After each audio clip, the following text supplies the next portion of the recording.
Yo, did you cancel my Xbox Live? It's not working. Did you cancel it? No, it was working fine yesterday. I haven't touched it. All right. I stopped on a Wednesday, 6:52 in the morning. I was folding Trey's laundry, his third load that week, when he walked past the bedroom door without looking up and said, "Yo, did you cancel my Xbox Live? It's not working. Not good morning. Not thank you. Not even my name. Just did you cancel it?" I set his shirt down slowly. My hands were still warm from the dryer. I walked to the window and looked out at the driveway. Both cars. Both mine. The insurance on both of them. Mine. I picked up my phone and opened my notes app. I typed 4 words. Day 1. Clock running. I didn't say a word to Trey. I just stopped. Before I go further, I need you to understand something about me. My name is Noel Briggs. I am 33 years old. I have a master's degree in urban policy. I manage a mid-size housing advocacy organization. I mentor 3 young women on the south side of Columbus. I meal prep on Sundays, chair a community board, and still somehow manage to keep a household running for 2 people, when only one of us is actually doing the running. Petty is not something I do. I don't have time for it. This was not revenge. This was documentation. Trey Calloway and I had been together for 9 years. Married for 6. We met at a mutual friend's birthday in Cincinnati. He was loud in the best way. Magnetic, the kind of man who remembers your coffee order without being asked. For 2 years before we got married, he made me feel like I was the most important thing in any room. What I didn't understand then, what I was too in love to see, was that his effort had a condition attached to it. He gave when he was still trying to win. The moment he felt certain of me, the effort quietly packed up and left. First year of marriage, I noticed a utility bill I'd thought he was handling had gone unpaid for 2 months. He apologized, said things were tight, promised to catch up, covered it. By year 2, covering it wasn't even a conversation. By year 4, I had a household budget spreadsheet I updated every month that Trey had never once opened. My mother Paulette saw it before I did. She came to visit us the Thanksgiving of year 3 and pulled me into the kitchen while Trey sat on the couch watching football. "Baby," she said, keeping her voice low, "you've been in here for an hour and a half. Does he ever cook?" I told her I liked cooking. She looked at me with something I couldn't fully read at the time. Love and something heavier underneath it. "Noel," she said, "liking something and being the only one who does it are 2 different things." I carried that for years before I understood what she was actually telling me. My mother passed 14 months ago. Stroke. Sudden. Trey was at a conference in Nashville and came home 2 days later. I handled the arrangements, the hospital paperwork, the cremation authorization. I paid for all of it, and I still added his name to the sympathy card I sent to her church. So when I typed those 4 words on that Wednesday morning, it wasn't impulsive. It was the end of a very long calculation. The rules were simple. My half of the mortgage, my name is the only one on it, which I'll come back to, stayed. My own groceries when I was eating alone. My own gas. My own life. Everything else stopped. Trey's streaming accounts. His gym membership I'd been auto-paying since 2022. His phone plan.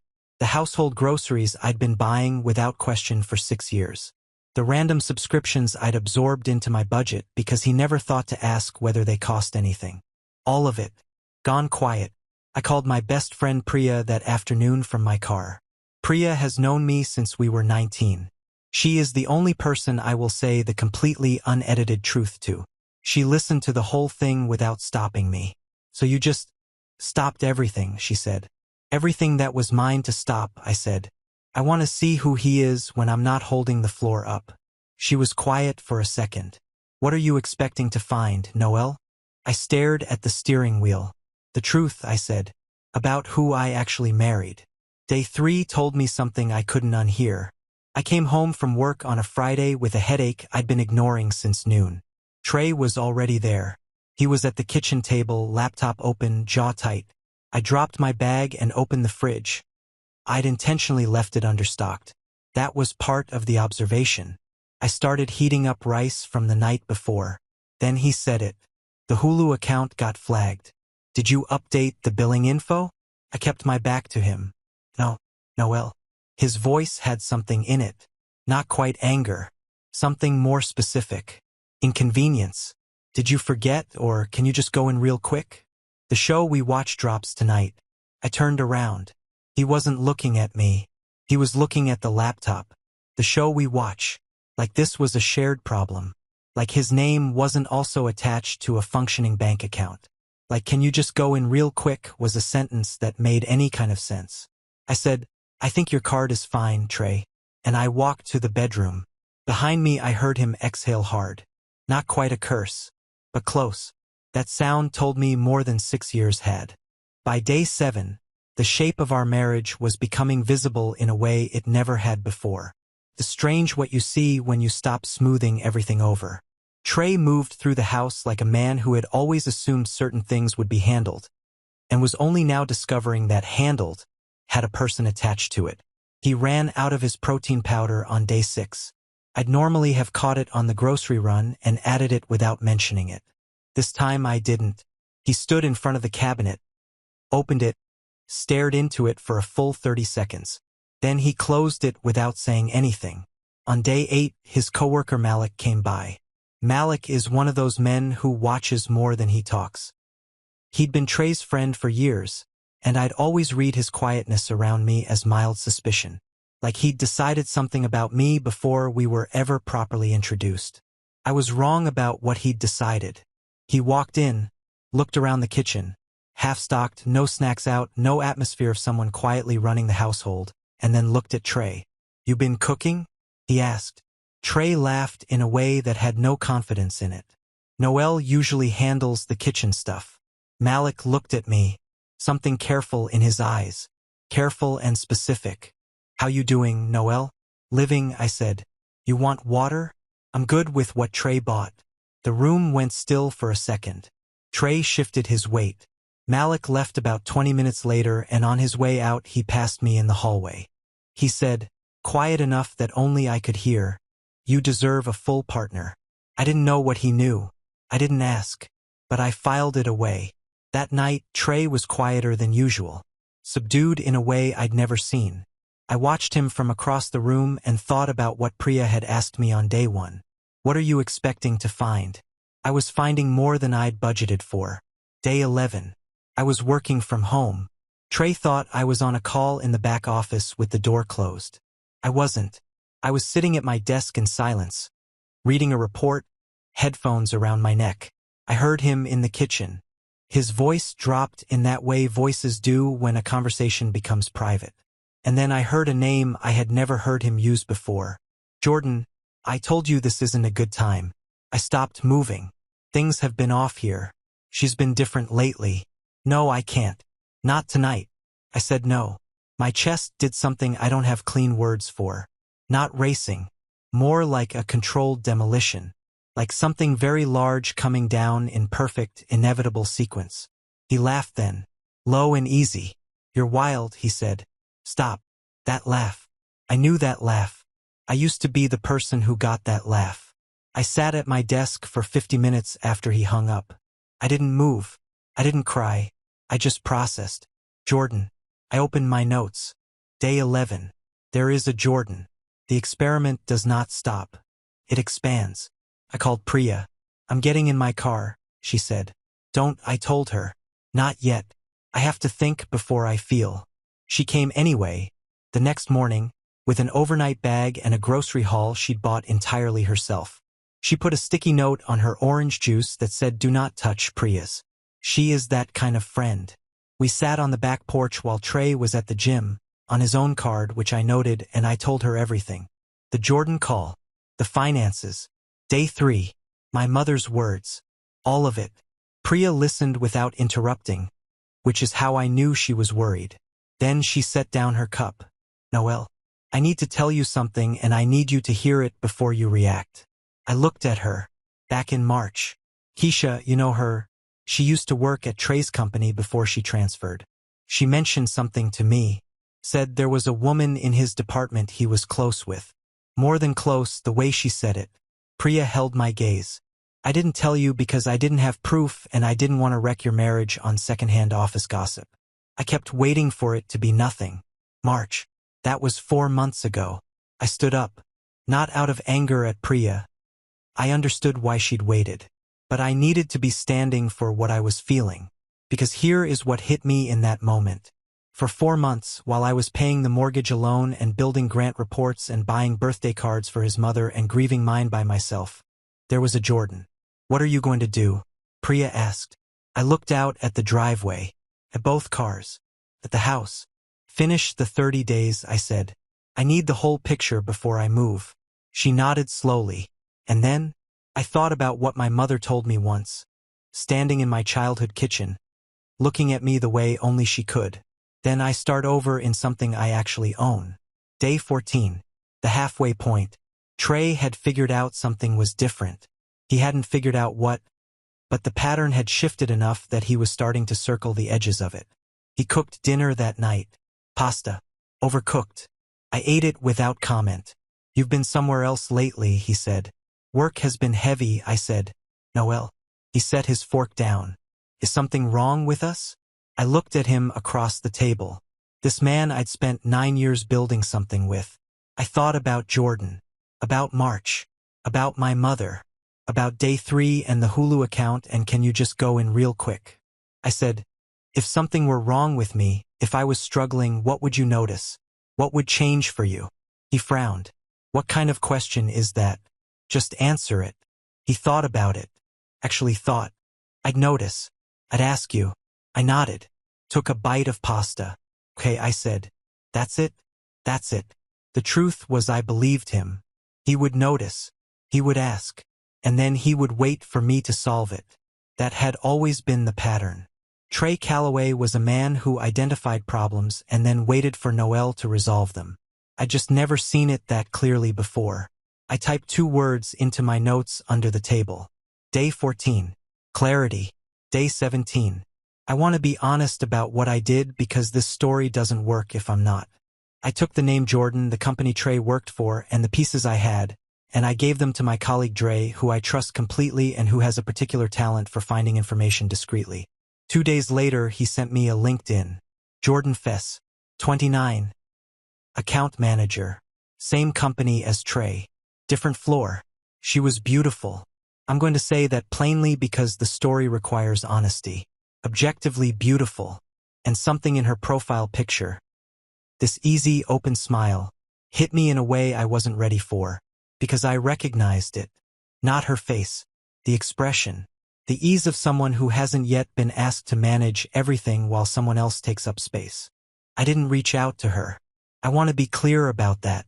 Jordan Fess was not my enemy. She was a woman who may or may not have known the whole truth. I gave her every benefit of the doubt I had. My problem was the man who came home to me at night. I sat in my parked car in a CVS lot for 25 minutes staring at her photo. Then I called my older brother Caden in Memphis. Caden is 7 years older than me. He doesn't talk much. When he does, it lands. I told him everything. He was quiet for a long time after I finished. Then he said, "Don't move until you're certain. And when you move, move all the way. No halfway steps. You hear me?" "Yes."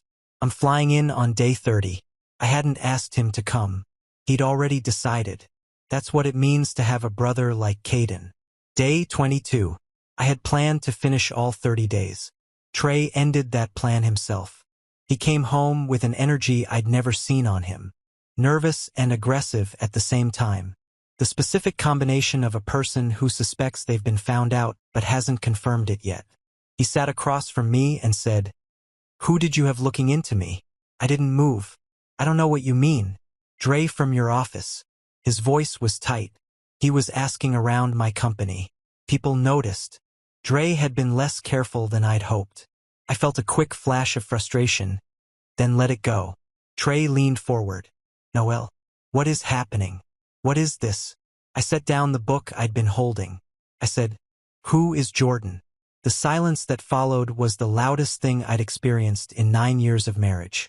His face ran through 5 expressions in 4 seconds. I watched denial form behind his eyes.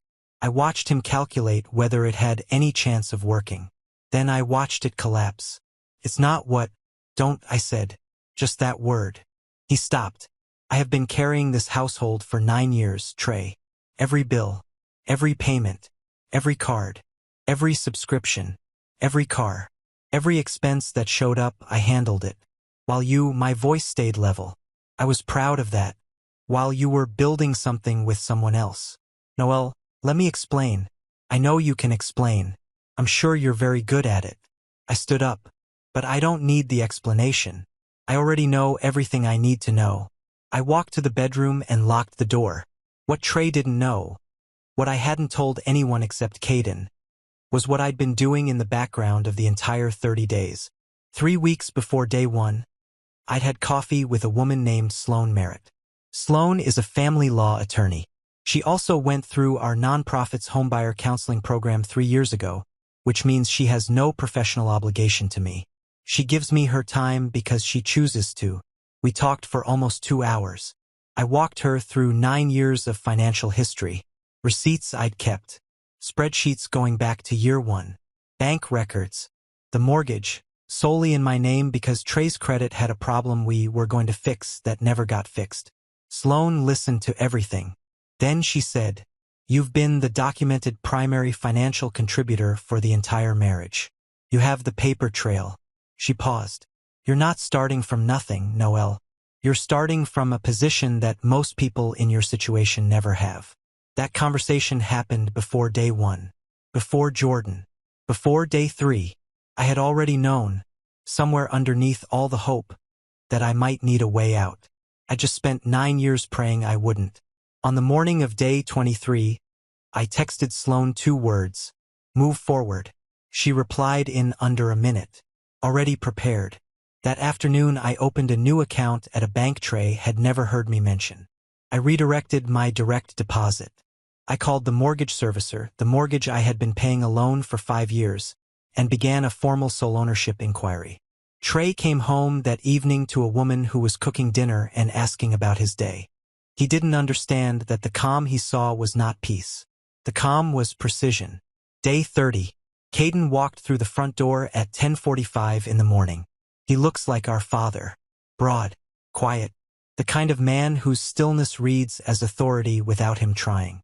Trey had always been slightly uneasy around him, and standing there watching them greet each other, I finally understood why.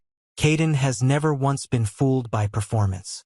He hugged me, held it for a second, then pulled back and looked at my face. "You look like yourself," he said. I hadn't known how badly I needed someone to say that. The 3 of us sat in the living room. I spoke first. "Trey." I looked at him steadily. "For 30 days, I stopped managing things that were yours to manage. I watched what happened when I did. I let that sit for a second. You noticed the streaming accounts before you noticed me." His jaw moved. "I found Jordan," I continued.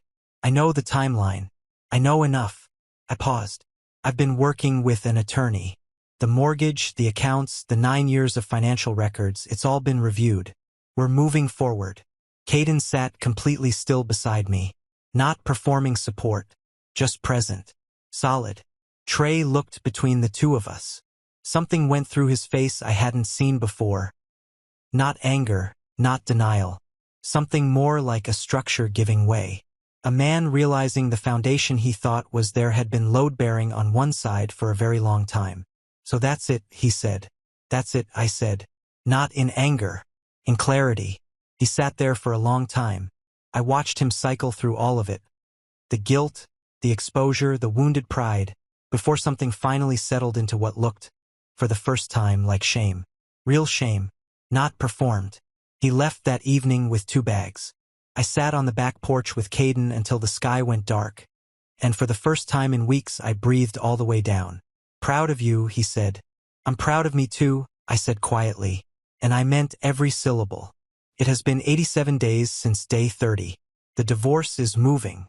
Sloan is steady and sharp and worth every conversation. The financial records I kept, the ones Trey used to tease me about, calling me obsessive for saving receipts and logging everything, turned out to be the architecture of my own exit. The house is mine. The history is clear. Priya and I talk every day. She said sorry 100 times for not telling me sooner, and I forgave her 100 times. Because real friendship is not flawless. It is honest, eventually. That's enough. Malik reached out after Trey moved out. He said, I saw it for years.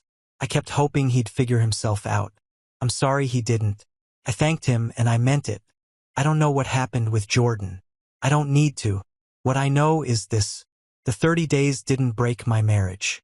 They revealed it. There is a difference between something breaking and something being seen clearly for the first time. A broken thing fails. A revealed thing was always exactly what it was.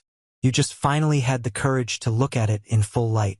My mother told me once, standing in her kitchen with flour on her hands, not looking at me but meaning every word, Noelle, you are too much woman to keep shrinking yourself for a man who refuses to grow. Mama, I hear you now. I am not bitter. Bitterness would mean I'm still spending energy on Trey Calloway, and I don't have a single calorie left for that. I'm free. I planted something new. This time, I planted it in ground that belongs to me.